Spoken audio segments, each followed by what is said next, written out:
Students ಮಾಡ್ಕೊಳ್ಳೋಂಥ recipe ಇವತ್ತು ತೋರಿಸ್ಕೊಡ್ತಾ ಇದ್ದೀನಿ. ಮಂಡಕ್ಕಿ ಒಗ್ಗರಣೆ ಮಾಡೋದು ತೋರಿಸ್ಕೊಡ್ತೀನಿ. ಉಸ್ಲಿಗೆ ನೀರು ತೊಗೊಂಡಿದ್ದೀನಿ ನೋಡಿ, ಕಡಲೆಪುರಿನ ಹಾಕೋಬೇಕು.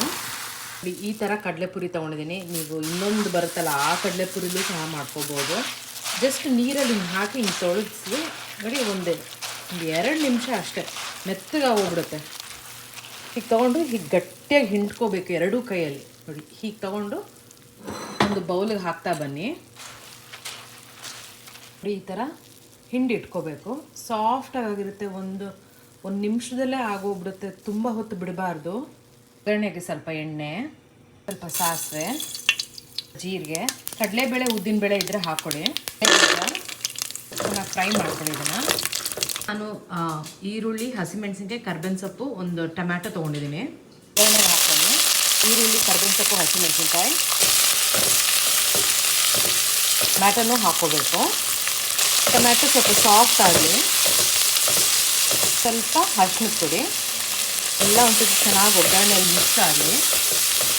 ಕಡಲೆಪುರಿ ಉಪ್ಪಿನ ಅಂಶ ಇರುತ್ತೆ. ನಾನು ಉಪ್ಪಿಂದು ಕಡಲೆಪುರಿ ತೊಗೊಂಡಿದ್ದೀನಿ. ನೋಡಿಕೊಂಡು ಉಪ್ಪು ಹಾಕ್ಕೋಬೇಕು ಒಗ್ಗರಣೆಗೆ. ಸ್ವಲ್ಪ ಕೊತ್ತಂಬರಿ ಸೊಪ್ಪು, ಈ ತೊಳೆದು ಹಿಂಡಿಟ್ಕೊಂಡಿರೋಂಥ ಕಡಲೆಪುರಿ ಹಾಕ್ಕೊಂಡು ಚೆನ್ನಾಗಿ ಮಿಕ್ಸ್ ಮಾಡ್ಕೊಳ್ಳಿ. ಚೆನ್ನಾಗಿ ಈ ಒಗ್ಗರಣೆಯಲ್ಲಿ ಮಿಕ್ಸ್ ಮಾಡ್ಕೋಬೇಕು. ಸ್ವಲ್ಪ ಹಸಿ ತೆಂಗಿನಕಾಯಿ ತುರಿ, ಇದು ಫ್ರೋಝನ್ ತೆಂಗಿನಕಾಯಿ, ಸ್ವಲ್ಪ ಲೆಮನ್ ಜ್ಯೂಸು. ನಾವು ಟೊಮ್ಯಾಟೊನೂ ಹಾಕಿರ್ತೀವಿ, ನೋಡ್ಕೊಂಡು ಹಾಕ್ಕೊಳ್ಳಿ. ಇದಕ್ಕೆ ಒಂದು 2 ಟೇಬಲ್ ಸ್ಪೂನಷ್ಟು ಹುರ್ಗಡ್ಲೆ ಪುಡಿ ಹಾಕಿದ್ರೆ ರುಚಿ ತುಂಬ ಚೆನ್ನಾಗಿ ಕೊಡುತ್ತೆ. ಟ್ರೈ ಮಾಡಿ ಈ ಸಿಂಪಲ್ ರೆಸಿಪಿನ.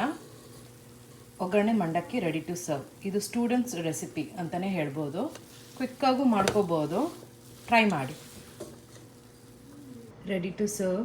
ಇದಕ್ಕೆ ಮಿರ್ಚಿ ಬಜ್ಜಿ ಅಥವಾ ಸಂತೆ ಬೋಂಡ ಇದ್ದರೆ ತುಂಬ ರುಚಿಯಾಗಿರುತ್ತೆ.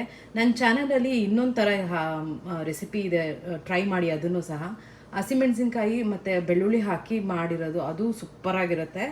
ಇದು ಬ್ಯಾಚುಲರ್ಸು ಅಥವಾ ಸ್ಟೂಡೆಂಟ್ಸ್ ರೆಸಿಪಿ ಅಂತಲೇ ಹೇಳ್ಬೋದು. ಟ್ರೈ ಮಾಡಿ ಈ ಸಿಂಪಲ್ ರೆಸಿಪಿನ. ಮಂಡಕ್ಕಿ ಒಗ್ಗರಣೆ ಅಥವಾ ಸೂಸ್ಲಾ ರೆಡಿ ಟು ಸರ್ವ್. ಟ್ರೈ ಮಾಡಿ.